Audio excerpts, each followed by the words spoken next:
En este video quiero hablarte sobre uno de los patógenos más destructivos que podemos encontrar en los videojuegos. Acabó primero con una ciudad entera, para luego extenderse tanto que provocaría el colapso de la sociedad a nivel mundial y puso a la raza humana al borde de la extinción. Todo comenzaría en la ciudad turca de Harran. Las cosas en este lugar alguna vez fueron tranquilas y todo pasaba desapercibido. La gente vivía su vida normalmente y era solo otra ciudad en el mundo. Pero todo eso cambió un día, cuando apareció lo que hoy conocemos como el virus Harran. La población entera fue diezmada en un corto periodo de tiempo. La gente apenas tuvo tiempo de comprender lo que estaba pasando, y para cuando alcanzaron a reaccionar ya era demasiado tarde. Los barrios desaparecieron en tan solo unas horas cuando fueron invadidos por personas infectadas, que se habían convertido en monstruosidades hedientes, devorando a sus amigos y seres queridos, o infectándolos para propagar todavía más el mortal patógeno. A los que sobrevivieron al brote inicial no les fue mejor, y desde entonces se cortó toda comunicación en las áreas lindantes.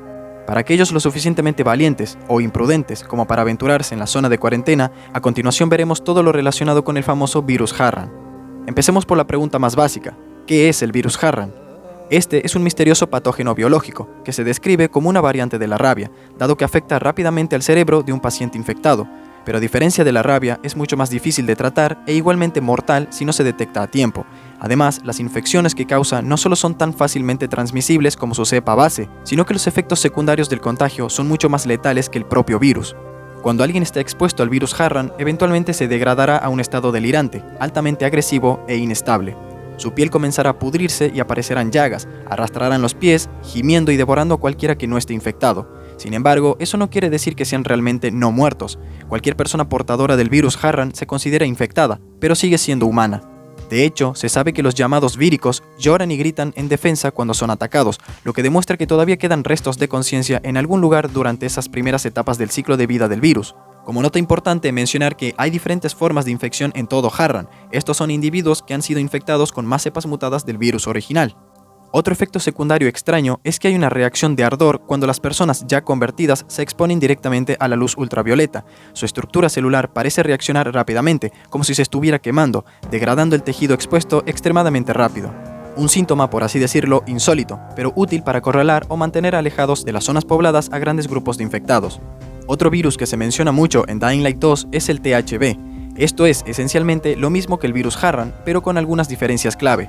Para empezar, es una mutación del virus Harran que apareció después de que el SAI, el Servicio de Auxilio Internacional, desarrollara el suero conocido como anticina para contrarrestar la cepa base, y esta variante mutada de alguna manera logró escapar del laboratorio original, ubicado en Suiza. Lo que hace que el THB sea mucho más aterrador es que es más mortal que el virus Harran y tiene una tasa de infección mucho más alta. Es tan letal que fue lo que desencadenó el evento conocido como la caída, término que se utiliza para describir el fin del mundo, acabando con el 98% de la población mundial en tan solo 2 años.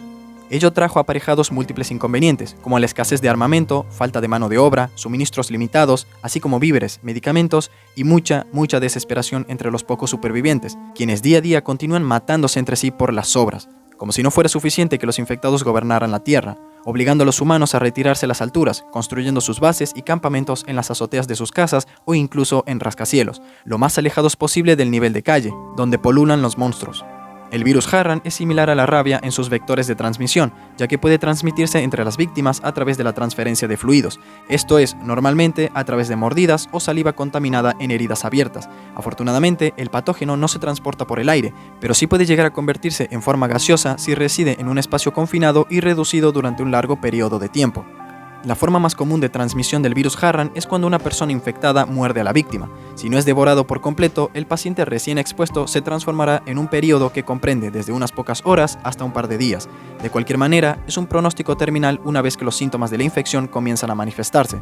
Una vez que alguien ha sido mordido por un infectado o expuesto al patógeno, puede esperar un recorrido vertiginoso a través de una gama exótica de síntomas. Todos son debilitantes y todos son extremadamente comunes. Son fáciles de detectar una vez que se sabe qué buscar, aparte de la herida de mordida obviamente gangrenosa. Aquellos infectados con cualquiera de las cepas del virus Harran experimentarán lo siguiente. En la etapa 1, sensación general de malestar, aumento de los niveles de adrenalina, inquietud y aumento de la agresividad, visión borrosa y vómitos. En la etapa 2, convulsiones, agotamiento, alucinaciones, un fuerte impulso de cazar a los no infectados durante las horas nocturnas. En la etapa 3, la aparición de ampollas y coágulos de sangre en la piel, ojos rojos inyectados de sangre, bultos bajo la piel similares a tumores u otras mutaciones, pérdida de cabello, desnutrición, piel pálida y aparición de manchas y vasos sanguíneos rotos debajo de la superficie, ira desmedida y sin sentido. Una vez que los síntomas de la última etapa comienzan a manifestarse, la recuperación es imposible. Los síntomas se pueden mantener a raya durante las primeras etapas con el uso continuo de anticina, pero si se olvida de administrar las dosis requeridas, la infección tomará el control poco tiempo después. El progreso a través de las etapas de la infección varían en cada caso. Por ejemplo, un niño puede tardar hasta 5 días en convertirse, mientras que un adulto podría sucumbir en apenas pocos minutos. No hay una consistencia general, solo depende de la respuesta inmune de un individuo al virus. Actualmente no existe cura para ninguna de las variantes del virus Harran. Una vez infectado, es casi imposible eliminarlo del sistema del portador. Sin embargo, hay formas de obstaculizar el progreso del patógeno e incluso mantenerlo a raya indefinidamente. Se ha demostrado que la anticina es un inhibidor excepcionalmente bueno en pacientes que reciben dosis regulares y muestran signos mínimos o nulos del progreso de la infección. Mientras se administra en dosis continuas, tal parece que aquellos que fueron mordidos pueden mantener a raya la eventual transformación, mientras viven una vida relativamente normal. No obstante, vale la pena señalar que aquellos que toman anticina todavía portan el patógeno dentro de su sistema, por lo que aún es posible la transferencia a pacientes no infectados. Se recomienda la cuarentena absoluta y el control continuo del progreso de infección mediante un brazalete, conocido como biomarcador. En caso de que su condición continúe deteriorándose, se recomienda una eutanasia rápida y preferiblemente indolora, mediante la destrucción del cerebro o el cercenamiento de la cabeza. Si alguien se transforma por completo, lamentablemente ya es demasiado tarde para esa persona. Si el video te gustó, compártelo con quienes creas que puede interesarles. Muchas gracias por quedarte hasta el final y nos vemos muy pronto.